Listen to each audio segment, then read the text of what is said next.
I'm ready to start. Thanks very much. Great. You take it away. Okay, thank you, Yvette. Thank you, Sue. Today we're going to talk about how Autochartist can help you get the most out of your trading day. And basically we're going to cover what's the difference between a trending and non-trending pattern according to the Autochartist parameters and the information that we can get from the Autochartist analysis.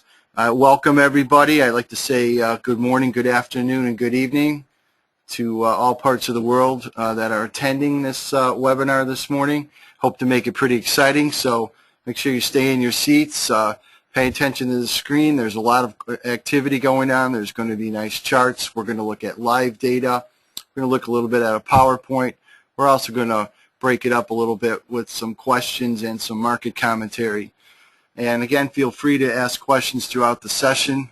Some questions will be answered as we move along, and I'll have some time at the end to answer any specific questions that you have. So that being said, we'll move ahead with first slide, and that's our disclaimer that we go through every time. And I want to say that Autochartist service includes chart pattern identification in respect to foreign currencies, commodities, equities, and stocks. There are potential risks relating to investing and trading. You must be aware of such risks and familiarize yourself in regard to such risks and to seek independent advice relating thereto. You should not trade with money that you cannot afford to lose. The Autochartist service and its content should not be construed as a solicitation to invest and or trade. You should seek independent advice in this regard. Past performance is not indicative of future performance. No representation is being made that any results discussed within the service and its related media content will be achieved. All opinions, news, research, analysis, prices, and other information is provided as general market commentary and not as investment advice.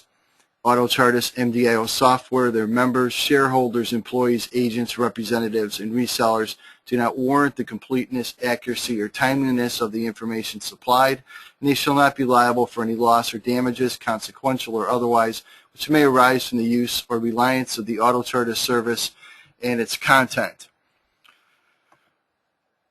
Okay, today we're going to talk about understanding trends and trending patterns, and this is going to include, as I said, trending patterns, non-trending patterns. We're going to look at some detailed information on how to use the search tools and filters in the Autochartist program to help you filter through the number of signals that the program delivers each day to help you fine-tune your trading activity.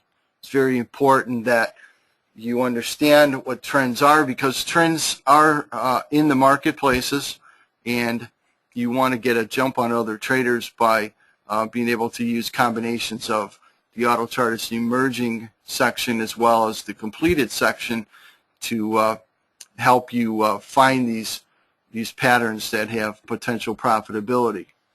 So the first key is understanding that the trend of the market is the key. You need to know that there is a trend. Although sometimes the markets are described as sideways, if you really look at the market by basic definition of higher tops and higher bottoms, or lower tops and lower bottoms, you can see that there's usually a trend. And analysts and traders look at the trend as being both a major and a minor.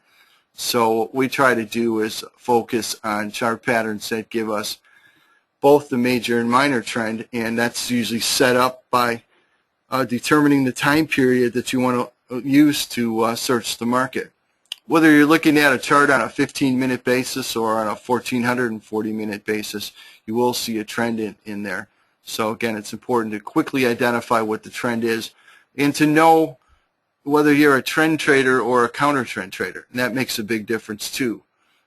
Throughout our series, we've talked about the need to develop a personal preference or a set of rules that you want to follow so that you can develop a trading methodology that follow those rules. So one of the things that needs to be determined for your personal preference is whether you're more comfortable as a trend trader or whether you're more comfortable as a counter trend trader. For the most part, especially when you do get long drawn-out trends, they can get pretty boring to a trader, and so those types of traders tend to be the ones that look for counter trend moves, those that want to pick tops and pick bottoms all the time. Well, Autochartist allows you to be both a trend trader and a counter trend trader, depending on the type of analysis and the types of filters that you set up. So the other thing is that once you understand that the trend is the key to the market, you want to make sure that you have your charts set up so that you know the direction and the strength of the trend. And this helps out because, again, once you see a signal, you want to be more reactive rather than trying to decipher what the chart is trying to tell. And what we've done is we've looked at two types of patterns in the market, and these are the trending and the non-trending pattern. And Autochartist has laid out the charts that you can select and you can filter into these two categories, trending and non-trending. So in the beginning of this webinar, we're going to learn what types of patterns constitute trending and which constitute non-trending patterns. All right, the trending patterns are the rising and falling wedges, the channel up and down patterns, the head and shoulders patterns, if you have a more angled neckline. We'll see if we can get an example of that today. And then also the flag patterns. These are the most important and the trending patterns that Autochartist will search for. And you can see here's our first example of a trending pattern. This is called the channel up pattern. The two lines here, the support and the resistance line, they create the channel. And all the activity that takes place inside this channel determines the trend. You can see that not only do you get higher tops and higher bottoms during this channel, but you also note that these lines, the support and resistance lines, are parallel. They can be exactly parallel or they can be somewhat parallel. But most of the times you're going to get this, you're going to get distance between these support and resistance lines. That's what constitutes the channel, and of course the slope is what's giving us the direction.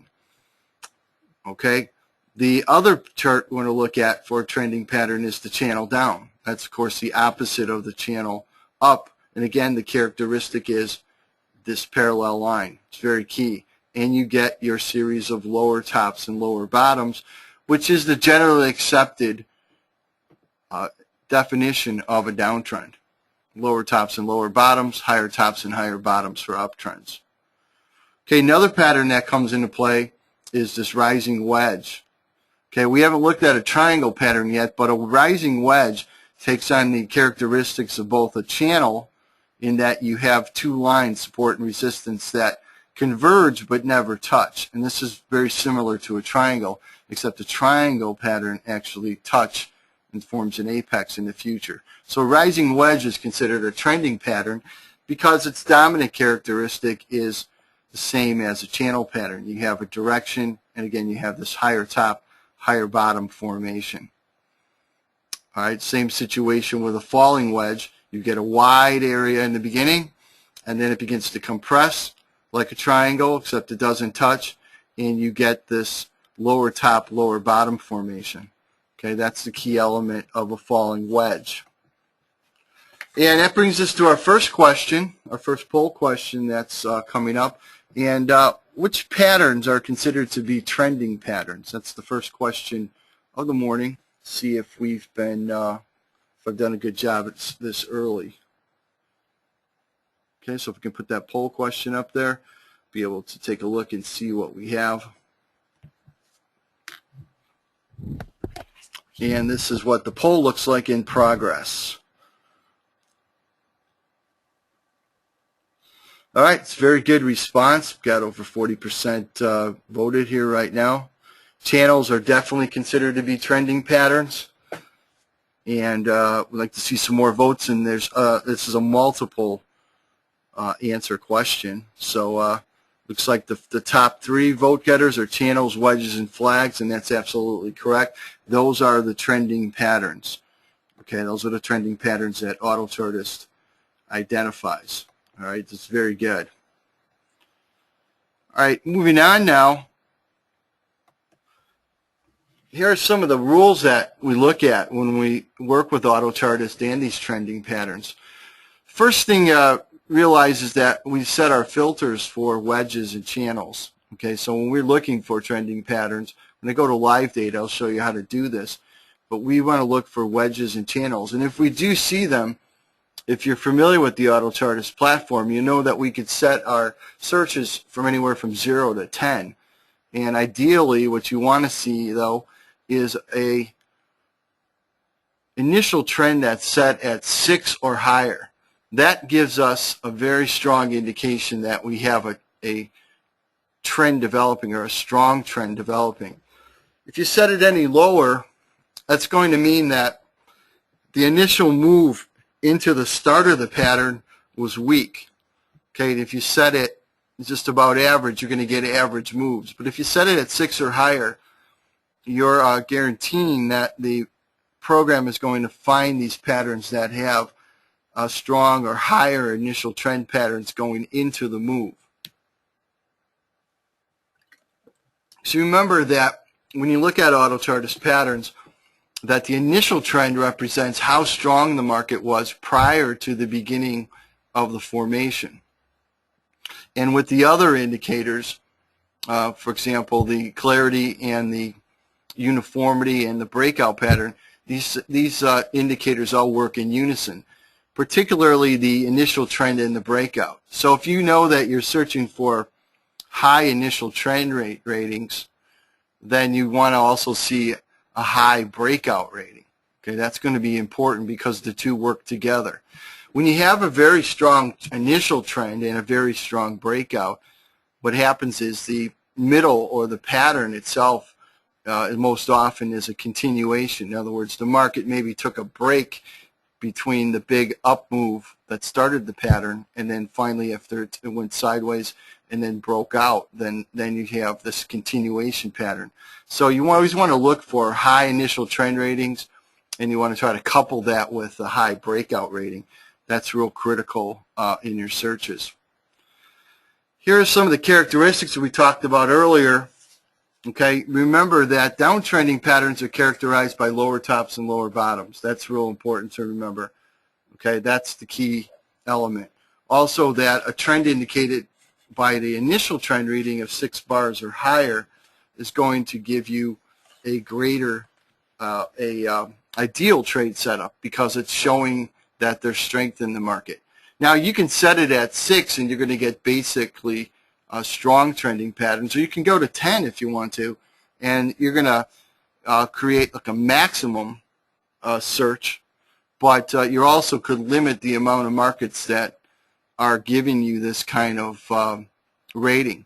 So you want to try to work with a number somewhere between maybe 6 and 8 in the beginning until you get comfortable with the patterns, and then once you start to see that you have a good enough universe to trade off of, then you're going to be a little bit more happier with the way you set your searches. So again, if you set your parameters too low, you'll have too many searches, and if you set them too high, you'll have too few, and you want to find that ideal setup. Okay, now that brings us to our second question, our second poll question, and that is, what are 3 characteristics of a trending market? Okay, the choices are sideways, parallel lines, higher tops, higher bottoms, lower tops, lower bottoms. Okay, this is multiple answers again to choose from.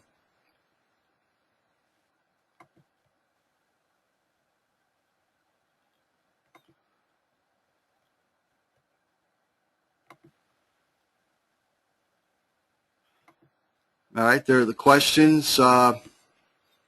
Yes, we have trending markets. Actually, when you're looking at a trending market, when you're looking at a trending pattern, I should say, you want to see those parallel lines with Autochartist. You want to see, when you see trending patterns, you want to make sure you have parallel lines. Okay. You also know that inside these channels, or inside these parallel lines, you have higher tops and higher bottoms, and you also have lower tops and lower bottoms. So those are really the characteristics of a trending market.